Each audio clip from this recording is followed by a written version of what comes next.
It seems like nowadays we're all managing remote teams, whether we're completely remote or just have a mixture of local and remote teams. Hello, my name is Daniel Hindi, and I've been dealing with remote teams for over 20 years. And I'm going to give you my tips and tricks on how to best manage your remote teams.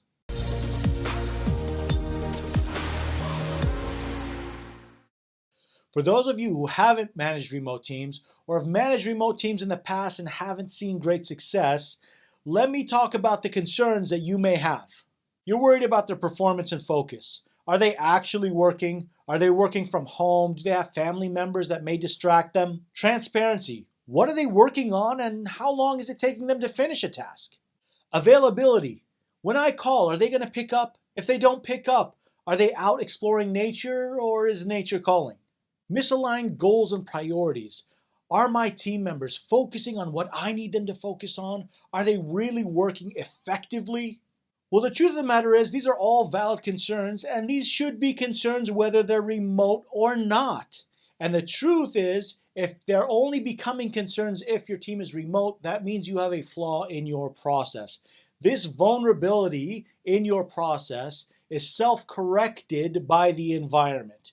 What do I mean by that? If you don't know if John is working or not, all you have to do is peek over. Is John at his desk? John's working. If you want to know what John's working on, all you have to do is look over John's shoulder, take a look at his screen, you know what he's working on.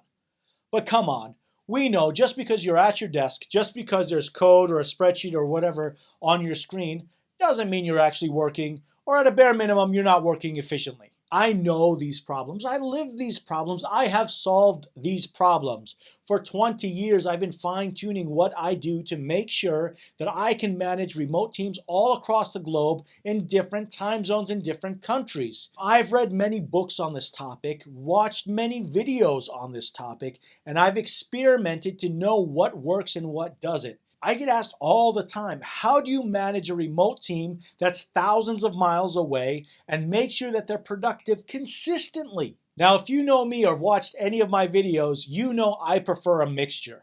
I like a mixture of local resources as well as remote resources. And my team members are dispersed on something called a golden ratio. But some of us nowadays don't have the luxury of having some local and some remote resources. So we need to figure out what is the process that works either way. So it all starts with you. Now, the good news is you're watching this video, which means you've already identified that this is a worthwhile cause. It's a problem that you need to fix, and you're seeking information. So kudos to you. So what needs to change in you? You need to be disciplined. You need to own this initiative and make sure it's implemented throughout your organization. Now, being disciplined could be as simple as making sure all meetings start on time and end on time. I can't tell you how many companies I deal with that have a systemic problem. Every meeting seems to perpetually be late, causing all other meetings to be late, and nobody complains about it. It feels like it's part of the culture, and it's super frustrating. Even if small discipline levels like making sure meetings start on time and end on time will go a long way. Before we continue, make sure you like and subscribe to stay up to date with our latest content. It's free information. What do you got to lose? Communication. Now, I know this is a generic topic that everybody talks about, but it's extremely important. You need to make sure that your communication is not measured by quantity, but by quality. Now, there's something called over-communicating, and I'll talk about that in just a second. But the truth of the matter is, why are open concepts in offices so popular? The truth of the matter is it encourages communication. It encourages serendipitous communication. When you get up, even if you're on your headphones all day and you get up to get a cup of coffee, when you get up and move across the desk, you can hear your colleagues talking about subjects that may pertain to you or not. And even if you think it doesn't, it may inevitably come back to you. So all this information is being absorbed as a community, and you lose this when your team goes remote. So how do you compensate? One way is to hold all hands meetings. Everything that I mentioned for remote teams still apply for local teams as well. They're good practices no matter what. But all hands meetings means all hands on deck. Bring everybody into this meeting, all levels of management, all resources, so that they can hear a message from the leaders, specifically the CEO, on what is the goal and vision of the company. What are the current objectives, what we call OKRs and KPIs and so on, of the company as they change, so we all understand that we need to all be rowing in the same direction so we can get to where we need to be. Now, every department head contributes to this meeting by explaining how their department is contributing towards these objectives and goals, so that then the team members understand why they're working on what they're working on. Not just doing what they're told, they understand where they're going. Imagine if everybody's rowing in a ship and you're below deck rowing. You have no idea where you're going. You're just doing what you're told. Keep on rowing. Versus the people above the ship who can see the horizon, see where we're going. It's important for everybody to understand what is their North Star. How do they stay focused on the goals of the company? And from time to time, you need to make sure that everybody's realigned. Now, these meetings generally happen over digital communication, something like a Google Hangouts, Slack, Skype, whatever it may be. And when you're communicating with your team, I encourage everyone, please put a personal, up-to-date picture of your face on your chat profile. Why? When people look at you, they know it's a person. Put your real name, not some screen name. This helps people understand you're dealing with people and not quote-unquote resources. And this is especially important when you're dealing with team members that don't communicate for weeks and months. It's very important that they understand there's a person on the other side of that avatar. And if you have video capabilities, turn on your video camera. Make sure that people can see you. There's so much communication that occurs non-verbally through your body language. Up to 80% is communicated without the words that you are using. They enhance your words, your mannerism, your tone, your body language. It's extremely important to have this, not only for me to understand you, but for you to understand me. And another benefit is it makes sure that people who are getting into a rut working remotely, especially for the ones that have to work remotely and they don't really want to, you can find yourself in a rut. You make sure that they all get dressed up and presentable so that they can be on camera. And at a moment's notice, the camera is going to go on. You'll notice people who slowly go into a depressive mode will wake up and stay all day in their pajamas, and this is not really good. So part of that is making sure the morale of your team is up and that they understand it's like going to work. You get up, you shower, you get dressed, and you show up to work. That video camera is a virtual portal into the workplace. Now remember what I said about over-communicating. It's extremely important not to over-communicate. What do I mean by that? Meetings that go on far too long. If a meeting could take half an hour, then it should be a half an hour and not an hour. Too frequent meetings. When you just have meetings and participants that don't care, it seems like they're zoning out or they're checking their emails during this meeting. If you don't need to be here, don't be here. Don't attend this meeting. Excessive chatter on the chat channels where it seems like you can't finish a sentence, you can't finish a thought without somebody interrupting you, chatting you, hey, do you have a second to talk? In some companies I work with, I've instituted a mute hour throughout the day where nobody's allowed to get on a chat channel unless it's extremely urgent, and just allow people to go into deep work. That could be an hour, 2, 4 hours a day. Just make sure that people have the ability to focus without being interrupted. I've even gone as far as having things like no meeting Wednesdays, where nobody's allowed to hold a meeting on a Wednesday, Thursday, Friday, doesn't matter, and have that day dedicated to deep work. That's 20% of your week dedicated to just deep, focused work. Process, process, process, process. Please have a process that encourages productivity, transparency, and accountability. It's extremely important that you follow a system that encourages good results. How do you know if a process is good or not? By its results. Now remember, the process should work for you, not you for the process. And that's how you vet out these mechanisms to see if they're aiding your company or hindering them. Now, I personally recommend Agile Project Management. It's dealt a lot with software development. It's a project management system that is meant to encourage productivity, transparency, and accountability, but gives you the ability to be agile and change the direction and change your initiatives and priorities as they ever change in the business. Now, with any new process that is implemented in a business, It's always important to ease in. Give yourself ramp time to make sure that everybody adjusts to the new process. Now, the new process will entail, whichever process it is, it will entail a daily stand-up meeting. Some people call them huddles, some people call them daily syncs. It doesn't matter. It's a daily stand-up meeting that occurs, one, daily, and two, it's called a stand-up meeting, short enough to where you don't feel like you need to sit down. So what do I mean by this? The daily stand-up meeting is where your team gets together and every team member takes no more than 2-3 minutes to explain what they did yesterday, what they're going to do today, and if they're blocked and need help with anything. Now this is where, again, point number one, the change starts with you, is extremely important because you need to make sure that you are disciplined, that you do hold this daily stand-up meeting. And if it's not you, that you have somebody doing it for you, and you make sure that project manager holds it daily. If it's daily at 9 a.m., it's 9 a.m., not 9:05, not 9:10, it's 9 a.m. And you make sure that it happens. Now the analogy I always use is like working out. What's the hardest thing of working out? Is making it to the gym. So the first thing you want to do is standardize, then ritualize, then optimize. Those are my 3 steps to make sure your process is successful.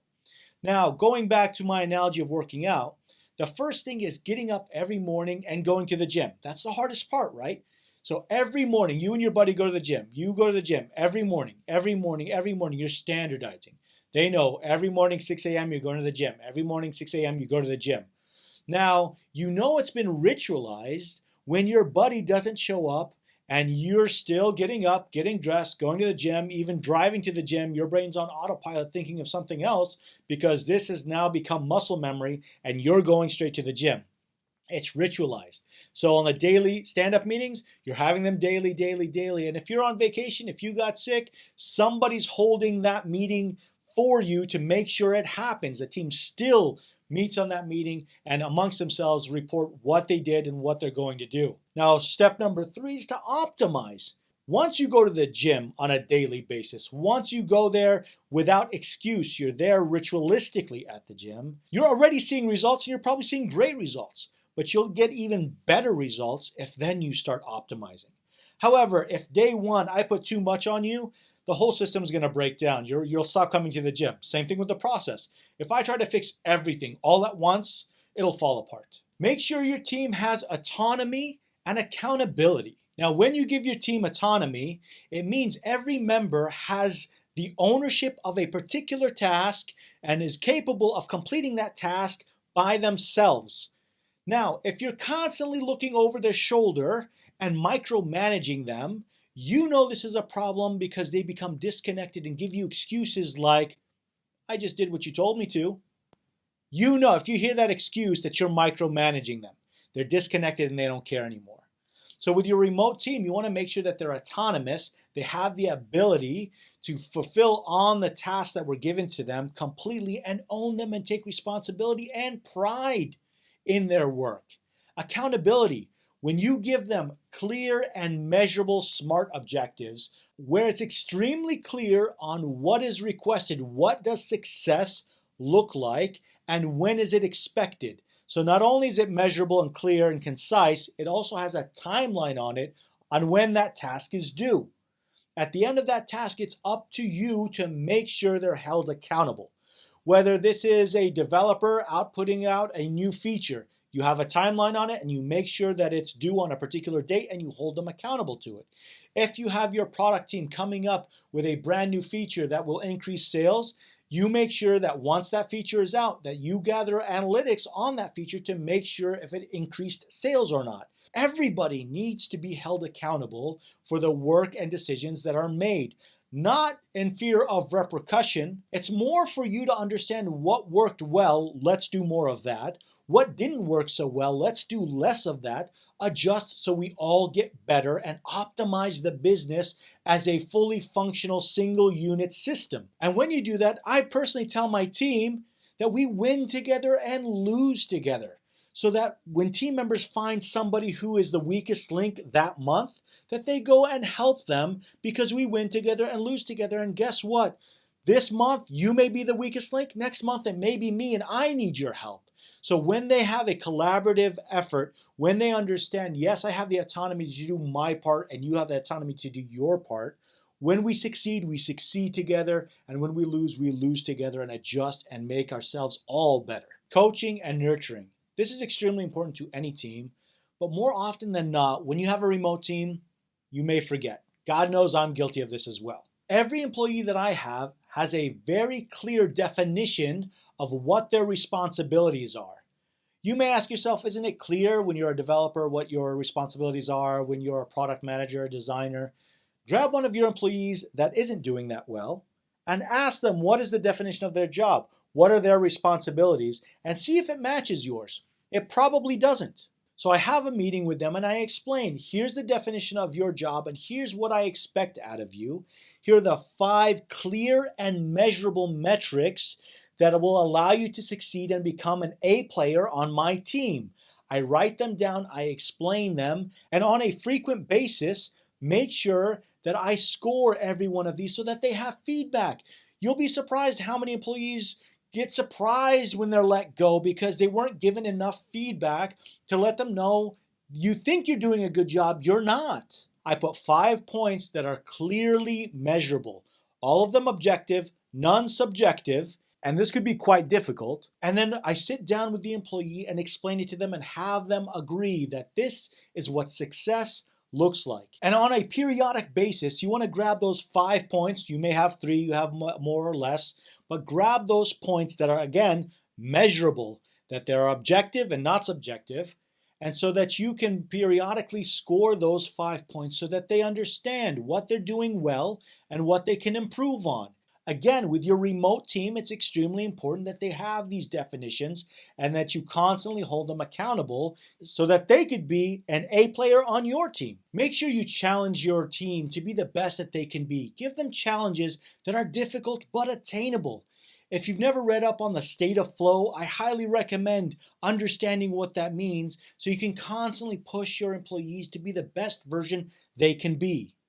Last but not least, acknowledgement.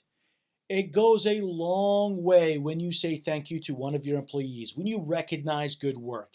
It goes even further when you recognize a team member amongst his peers, and even further when you recognize him amongst the entire company. In the all hands meetings, it's nice to have a shout out period where people can acknowledge work of others and even have an MVP award, an employee of the month, whatever it is that works for your culture, but acknowledgement goes a long way. There's so many unsung heroes. In tech, you have so many QA people who make sure that the quality of the product is great, but they never get recognized for it.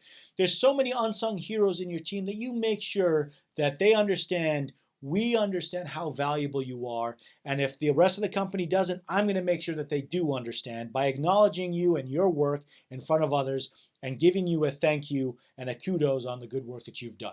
I hope this video gave you what you need to best manage your remote teams. So let's go and build great things together. If you like this video, don't forget to like, comment, and subscribe to stay up to date with our latest content.